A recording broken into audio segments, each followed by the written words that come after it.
Econ Recon brings together a blowout panel today, lots of polar opposite views. Peter Schiff, president of Euro Capital, author of Crash Proof, How to Profit from the Coming Economic Collapse, is on, and Brian Westbury, First Trust Advisors, chief economist and CNBC contributor. Our guest host, Andrew Ross Sorkin of the New York Times.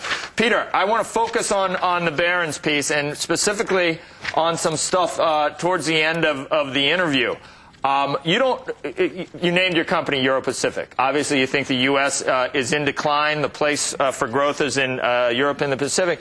But you don't blame capitalism for the decline in the U.S., and you really don't blame the consumers.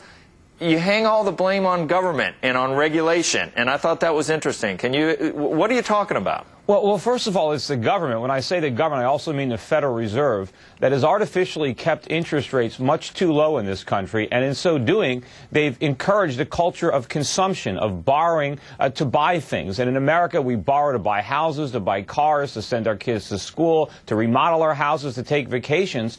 And what we're seeing right now is the fact that we can't pay any of this money back. And the lenders are cutting us off, and this whole bubble economy that we have is now deflating. But it never would have existed if we had honest money. If we were on a gold standard and we had higher interest rates, we would have been saving and we would have been producing, and we wouldn't be in this mess. All right, so it's the Federal Reserve and the government's fault, but we've been willing, consumers and just the average American has been a willing participant, no savings, borrowing to finance, living beyond our means with the rest of the world funding our extravagance. Exactly. How do we get out of it? You said that it's not the end of the world.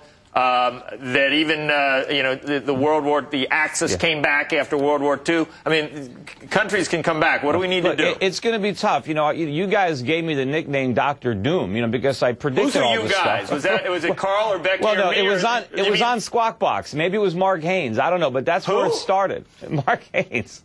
But you started calling me Dr. Doom. But look, it's not going to be easy. We need to raise interest rates dramatically. What's that going to do? It's probably going to bankrupt most of the financials. It's going to bankrupt a lot of companies. We're going to have to go through a big retrenchment because we basically spent ourselves into bankruptcy. But we can't keep trying to reflate the bubble. That's what the Fed is doing. That's what the stimulus is trying to do. They're trying to get us to spend more money. That's the problem. We spent too much. So we're going to have to live through a severe recession. If we keep fighting it, all we're going to have is higher inflation, higher oil prices, higher commodity prices, and eventually we're going to get something far worse than just a severe recession. We could have hyperinflation and the complete destruction of our currency.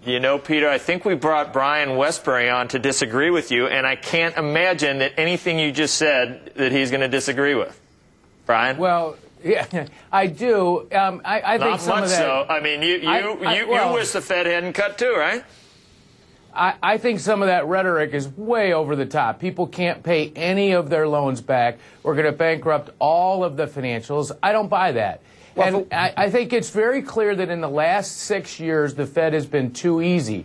But for the previous 20 years, the Fed did good. They brought inflation down from, they brought inflation down from 12% down to about 1%. In fact, we were worried about deflation at the turn of the century. I wasn't. And since 2001, when the Federal Reserve, and then since 2001 when the Federal Reserve cut interest rates to 1%, that's when the inflationary problem started. So this is not some long credit expansion bubble that's about to go burst and take the economy down. This is about the last 5 or 6 years that's been a mistake in monetary policy. We're paying the price for it now. They are going to have to lift interest rates. I do agree with Peter about that. But the guarantee of some massive recession when they do is just not there. Well, they lift there's got to be 5 or 6%. There's got to be some payback, though. Then, right? Brian, what's the payback? Look, we're going to have the payback. What do you mean we're in the payback right now? Subprime loans are blowing up. The housing market has problems. Bear Stearns went out. Financial sector is in tatters in terms of its earnings. That's the payback. Look, we're in the midst of it. Just like back in the 80s when we lost Penn Square Bank, Continental Bank. Brian, first of all, Peter wants to answer. Go ahead. Yeah, first of all, we've had this bad monetary policy for a long time. When oil was under $20 a barrel and gold was under $300, when I was saying gold's going to 1,000, oil's going over 100, because I understood that bad monetary policy back then. But when you're talking about low inflation, you're looking at these government numbers. We've already got inflation over 10%. We're in a recession right now. We're going to have Peter on. A lot of things have come true, Peter, and we'll give you that. One thing I want you to just tell me.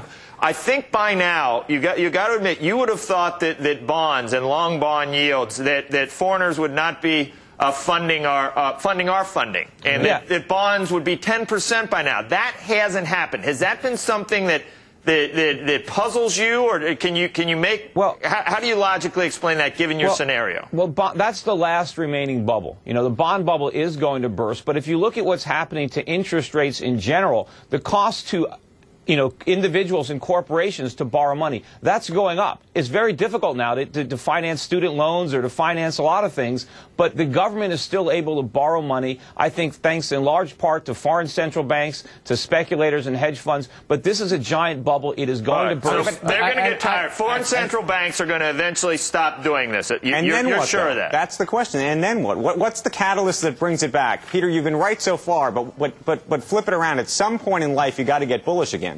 Well, yeah, at some point I probably will, but by the time U.S. stocks are going to be very cheap by the time I do, and this economy is going to be in much worse shape. But I hopefully will see the light at the end of the tunnel. We're going to have to.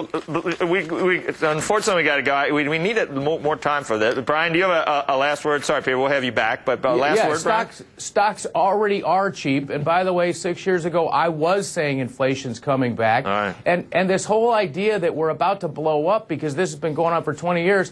Is I don't believe that, and the final thing final thing is, Peter, you can't just throw out the numbers. Oh, you don't believe GDP, you don't believe inflation.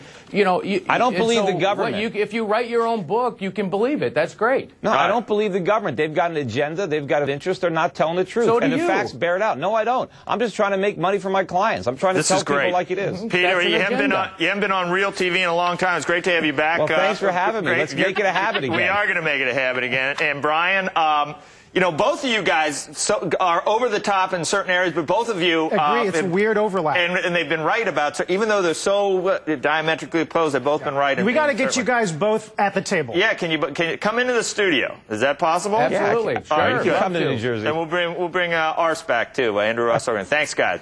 Steve Leisman, too. All right, we'll bring him in here. We even bring that. Who was that other guy you said? Mark Haynes. Yeah. Okay, maybe now not. You remember. Yeah, no, all right. Stocks that are. Thanks, guys.